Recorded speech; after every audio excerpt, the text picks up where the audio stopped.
You're listening to the Authorpreneur podcast, episode number 27.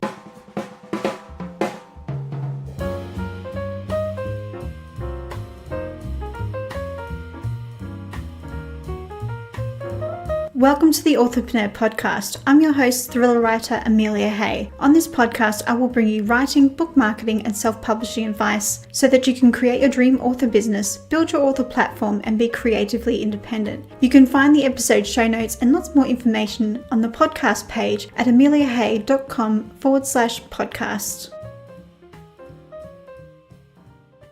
Hello writers! So you've fleshed out your story idea for the first and second act using the hero's journey, and now your story has reached the cusp between the second and the third act. And now you're wondering how to structure the final act of your story using the hero's journey. If this is a situation that you can relate to, then this podcast episode is for you.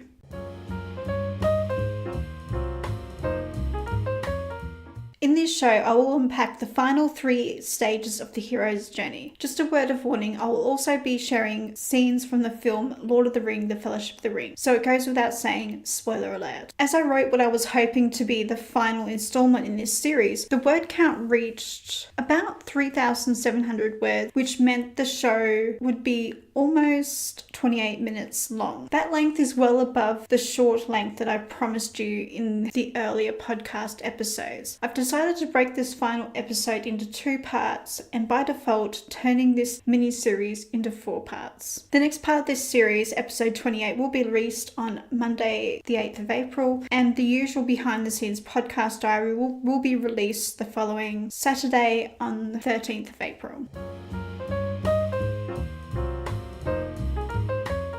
Over the next few weeks, you will notice a few changes in the Authorpreneur podcast. The first is this episode is the second last show on plot and story structure for season 1. Between season 1 and 2, there will be weekly behind the scenes podcast diary episodes. In season 2, the diary episodes will continue on a weekly schedule. On Monday, the 1st of July, the first show of season 2 will be released. Season 2 will have a focus on how to outline, and in this season, I will break down the components of a story. So even if you aren't a huge outliner, you probably will find this season really helpful because I talk about scene, beats, and a lot of tips on foreshadowing and stuff like that. Closer to the start of season 2, I'll release an episode that breaks down exactly what you can expect from this second season in greater detail. To be honest, I'm glad to have a break from the research, write, edit, and record cycle and focus on the new chat style format of the behind the scenes podcast diary. A lot of effort goes into creating a show like this one, but I digress.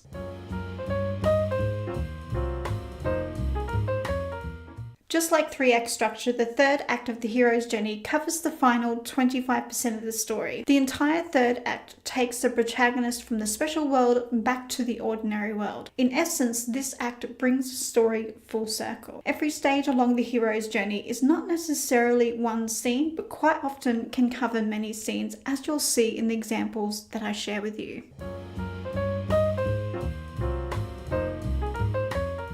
Stage 10, the road back. At the beginning of Act 3, the hero embarks on the final part of the journey home. The story moment is a reverse echo of the call to adventure scenes from the first act. Everything is looking good for the protagonist at first, but then things start to fall apart, and the hero soon realizes that he has further to go than he initially thought. The return home is a path riddled with dangers. These dangers are the consequences of the events that occurred in the second act, and the protagonist can't avoid these obstacles if he wishes to return home. He's stuck between a rock and a hard place. Before the hero can return home, he must commit to the last stage of the journey and the apparent obstacles that lay before him. Just like you and I, our hero has an innate desire to avoid pain at all costs, but something must encourage him to commit. On the cusp of making the decision to return home, the hero has a moment where he must choose between his own personal objective and a higher cause. One question should linger in your reader's mind during this story moment. Will the hero sacrifice his own personal goals over this higher and more important cause? So let's look at an example of the road back scenes from the Fellowship of the Ring.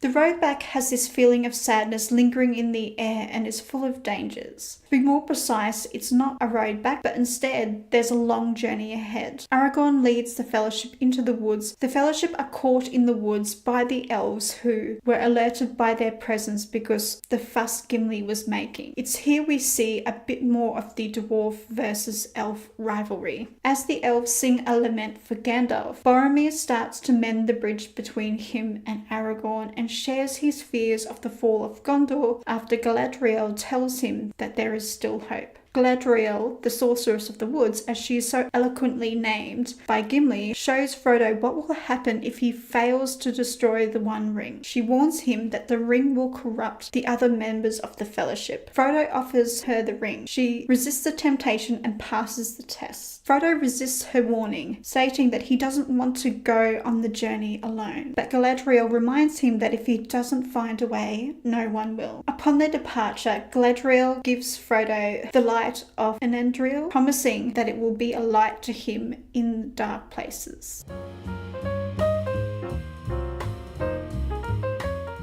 Stage 11, Resurrection. These resurrection scenes are the true climax of the story and contain one final but nonetheless significant test for the hero as the villain seizes one last chance to triumph. It's here that our hero has a most dangerous encounter with death and reaches the realization that this higher cause is greater than the hero's existence and his personal objectives. The final battle's outcome has profound consequences to the hero's world and the lives of those he has left behind to embark upon this quest. Thus, the stakes are raised even higher. On the forefront of the hero's mind is the reality that if he fails, the people he loves will suffer. Our hero now has a powerful motive to keep going despite the odds of success. At this moment, the reader should feel a part of the conflict and share the hero's hopes and fears. But there's good news for the hero. He finally has a moment of victory and saves his loved ones from harm, and at last finds acceptance for his new sense of self. So let's look at an example of the resurrection scenes from the Fellowship of the Ring. The climax of the first movie is the Fellowship's fight with Saruman's armies. But moments before this fight, Boromir is finally seduced by the power of the ring. At first, he offers to share the burden with Frodo. His intentions seem to come from a place of kindness at first, but as Frodo insists on bearing the ring, so does Boromir's attempts to persuade him. Boromir tries to take the ring, but Frodo puts the ring on and escapes. Eventually, he snaps out of the ring's seductive power and realizes that he tried to take the ring from Frodo. At this moment, we see that Boromir is disappointed in himself. Aragorn finds Frodo, who has wandered into the woods. Frodo offers him the ring. Even though Aragorn feels the temptation, he doesn't take the ring, but he understands that Frodo must go alone to Mordor. The Orc army finds Aragorn at the top of the hill, and the battle begins as Frodo tries to escape and find his way to Mordor. Merry and Pippin help Frodo escape by creating a diversion, but end up being captured by orcs. However, Boromir tries to save them, but ends up getting overpowered by the battle and calls for help. Unfortunately, Aragorn arrives just in time to see Boromir struck down. It's in this moment that Boromir confesses his disappointment at his attempt to take the ring from Frodo. As he draws his last breath, he has a moment of despair for Gondor, believing it will fall, but Aragorn promises that he will not let the city fall. Just before he dies, Boromir acknowledges Aragorn as the rightful king of Gondor. Stage 12, Return with the Elixir. Finally, the hero gets to return home, but the hero returns a different person. He has grown and matured as a part of the journey. Depending on the tone you want to set, the return home is often marked with a moment where he saves those he has left behind, a moment of self-realization, or even a simple moment of celebration. As a result, his allies are rewarded, and enemies will be punished, and those who doubted the hero will be proven wrong. Our hero returns to where he started out, but soon realizes that his life will never be the same again. He cannot go on as he once did. So let's look at an example of the Return with the Elixir scenes from the Fellowship of the Ring. At the end of the battle, we see the lasting bonds of friendship. Sam, who feels bound to Frodo through the promise he made to Gandalf, forces his way onto the boat to accompany Frodo all the way to Mordor. In an attempt to do this, Sam risks drowning because he can't swim. Gimli, Aragorn, and Legolas decide to follow the orcs and rescue Merry and Pippin. And you see no hint of the rivalry between Gimli and Legolas that existed when they first met at the Secret Council. Each character has grown in some way. Aragorn appears to be a step closer to accepting his true path in life. The three stages of the hero's journey that occur in the third act are the road back, resurrection, and return with the elixir. I want you to continue to read the novel or watch the film that you chose in the previous 2 episodes that follow this story structure. As you watch or read, see if you notice the final stages of the hero's journey in the third act. Create a spreadsheet or open up a note-taking app and record these stages and take notes based upon what happens in these scenes. Analyzing other stories will help you to become a better writer. Now, I want to hear from you. Let me know how you got on with this activity by sharing in the comments section over on my blog at ameliahay.com/episode-027. In the next show, I will share 5 tips on how to structure a story using the hero's journey, share examples of this story structure in film and literature, and share a short list of recommended reads for those of you who want to learn more. Thanks for listening and happy reading and writing, everybody.